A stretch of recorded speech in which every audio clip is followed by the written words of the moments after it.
مرحبا بكم في هذه النشرة الإخبارية العاجلة. أمطار وثلوج ورياح قوية مرتقبة بهذه المناطق. لكن قبل الخوض في هذه التفاصيل لا تنسوا دعمنا بزر لايك والاشتراك في القناة ليصلكم كل جديد. سارت توقعات حالة الطقس في اتجاه أن المملكة ستعرف هطولا للأمطار ابتداء من ليلة الخميس 8 فبراير إلى غاية الجمعة من الشهر ذاته، بحكم اقتراب منخفض جوي بأوروبا الغربية، وبالتالي ستكون السحب مصحوبة بأمطار معتدلة ستمتد بحول الله نحو سهول شمال ووسط المحيط الأطلسي في اتجاه المناطق الداخلية ومرتفعات الأطلس والريف وشرق البلاد.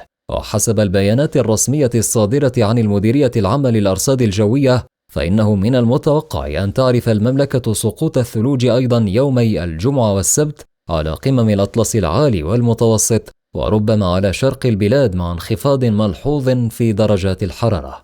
الحسين يعابد رئيس مصلحة التواصل بالمديرية العامة للأرصاد الجوية أورد في تصريح صحفي أن الاضطرابات التي سيعرفها الطقس ستصاحبها رياح قوية وأخرى إلى حد ما يومي الجمعة والسبت في المناطق الشمالية والشرقية ووسط البلاد، كما أن أمطارا تظل متوقعة في مناطق أخرى من المملكة يوم السبت 10 فبراير 2024.